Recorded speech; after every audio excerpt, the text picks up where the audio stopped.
beautiful Chiang Mai countryside. It's a really nice day. It's a bit humid. It's rained a lot overnight. Maybe it's going to be a bit more rain coming. But enough of that. The backdrop is perfect. But what I'm actually here for is this car. It's a Datsun 510 SSS Bluebird. And this car is perfect. Perfect is really the first word you would come to, then beautiful, before you start seeing the specs and under the bonnet. And this car has been built by B&T Performance Retro in Chiang Mai.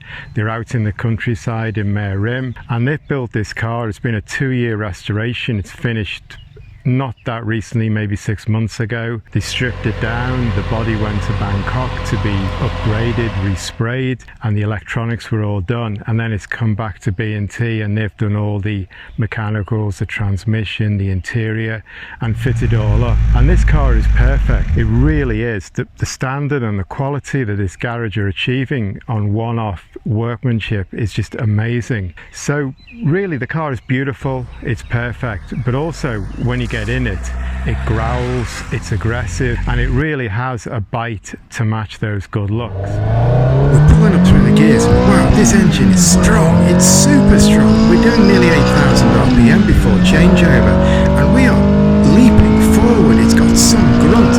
This car's kind of cute, kind of pretty, but I wasn't expecting this sort of aggression, this sort of brutality out to the engine. This is really a wolf in sheep's clothing. That's what I really like about this. It's got everything, and the upgrades and the work done is just amazing, and the list is so long. There's no way I could digest all that and regurgitate it now, so I'm going to ask the owner to try and go through it bit by bit so we explain the car, because there's so much going on here. They really need to get through this, and there is no 510 like this around, and I don't think when you see the specs and what's been done to it, I don't think there's anything close to this anywhere. It's just an amazing, perfect car. The engine has been completely upgraded, all the pistons, the rods, the internals, so I'm going to get him to explain that. The transmission has been upgraded. It's got limited slip diff. Suspension, it's got adjustable suspension. It's got upgraded Willwood brakes and vented discs.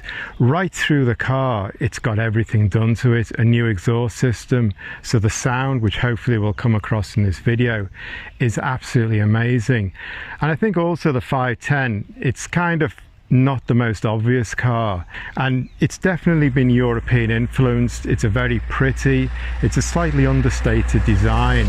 It's very simple and very clean, and that meant it aged really well. But it also has a real performance bite to it, and it was competitive on track. It was competitive in street racing, and really it was a car that took a look at the BMW 1600 for inspiration. It's got McPherson struts, it's got overhead camshaft, single overhead cam, it's got multi-link at the rear. But really when this came out, as we were saying, it was a 2002 beta, and it was something that put the wind up the 2002 crowd. So although it's slightly more understated and it's more for more discerning people, it's got a real history to it, and this car brings all that to life. It's got everything there. It's got the beautiful production car, it's got the power of the modifications, that racing, that street racing edge to it. So I want to ask the owner to go through some of the points on this car, what's been done to it.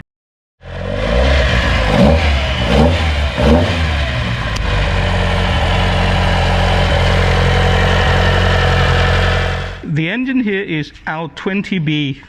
The block has been bought out to 88mm JE pistons, Powder conrods, standard crank, high flow Camry oil pump, cylinder head fully ported, and floor bench test, 46mm inlet valves, 38mm exhaust valves, upright spring, titanium retainer, brand new Nissan rocker arm item, Auckland camshaft from New Zealand. The spec is 300 degree with 13mm lift. This is what they call a rally spec camshaft. Troy Amish inlet manifold as well as the exhaust header. Both are from Troy Amish. Twin 45 Weber carburetors. The distributor is from Australia, made by a specialist called Scorcher. Very, very good product. We have a full-length aluminum radiator with twin fans. The fans are from Honda Civics. We have here is the oil cooler with extra fan because it's getting very hot here can be very hot here in Thailand. The car also runs the air conditioning system. We don't have an overheating problem at all because the radiator is very, very effective, very efficient as well. The gearbox is actually from FJ20. We use the internal of the FJ20, but the gear case is actually L20. Okay, the body that you see here has been totally gutted. All the rust removed, and all the panel has all been relined. The panel gap is very, very close to the original panel gap from the factory. When we bought the car actually looked quite decent. We bought it from other province of Thailand, Ubon Ratchathani. The number plate actually read Ubon Ratchathani 510. When we bought it, it looks quite decent, but we wanted to redo the whole body because we saw a few gaps that we don't think that is quite correct. So we said to ourselves that we should do it all over again. So when we removed the paint, there was a lot of surprises, and it's almost like open a can of worm where we had to change almost every single panel here on this car, and we were lucky. All the panels were available then. We bought a lot of them from specialists in the United States.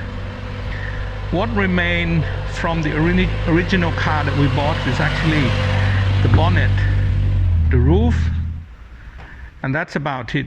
The rest would change almost every single panel, including the door skin. Not to mention the floor, all being removed. And then we did the body prep and paint in Bangkok. It has the supersonic grille. The bumper is reproduction item, front and rear. All the chrome parts has been re-chrome or replaced with reproduction chrome parts. The front made in Japan under the license of Marshall. The rear tail lamp lens, brand new reproduction tail lamp lens. Front wheel that we see here is made by SSR of the 1970 something period. Mesh type, 7-inch width, 14 inches in diameter. The tires that we have here is Toyo T1R 195, 45, 14 inches. The brakes here is Willwood, what we call micro big brakes, kit from Technotoy. The brakes is actually the kit is for AE86 because front suspension that we have here, the front strut and shock absorber is adjustable. It's made by BC Sport. So the front suspension, the strut and the shock absorbers is actually Toyota AE86. We converted the steering system to rack and pinion. We used Toyota Corolla KE70 brand new steering rack to convert the steering to the rack and pinion system. We found that the steering response is so much better than the steering box type of steering system. The wheels at the rear is a little bit wider than the front. It's actually 7.5 inches. It wears a Toyo tire size 225 40 14 inches. The rear brake is standard drum item. Rear suspension has been modified quite a lot. We sent the rear wishbone to be modified in Australia by a company called Mad Dat. They did a camber plate installation onto the rear wishbone such that we can adjust the camber of the rear suspension. You can see that the car is actually quite low, but you see that the rear wheels is actually set at almost zero camber, not a lot of negative camber. If you were to lower the car like this with the standard suspension, you would see that the rear wheels camber would be very, very inside. In other words, lots of negative cambers. Shock absorber and spring at the rear is actually from Gecko products. They're Taiwanese company. The shock and the struts adjustable, both the length as well as the stiffness of the shock absorber. It works very well with 510 chassis.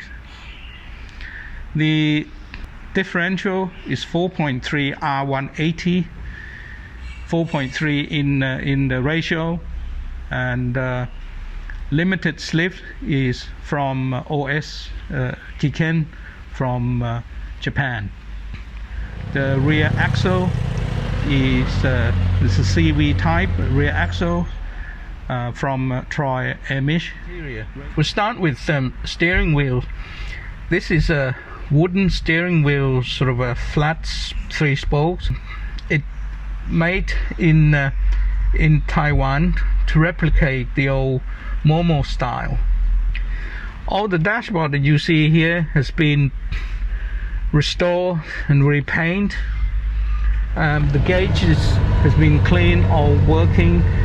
We replaced the rev counter, standard rev counter, with the Smith classic style rev counter, and also we replaced the clock with the Smith electric clock.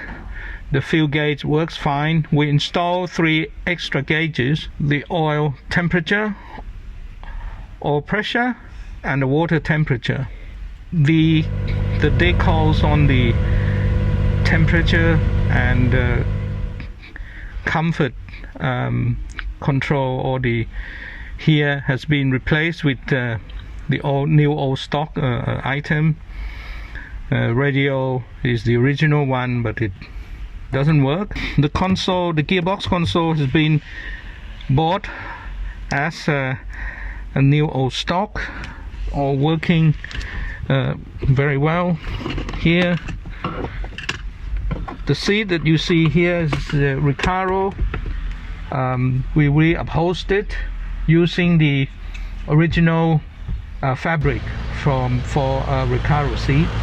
The door card, the headliners, all been recovered in the traditional 510 pattern, including the rear seat. The material is very, very close to original Datsun 510 of that era.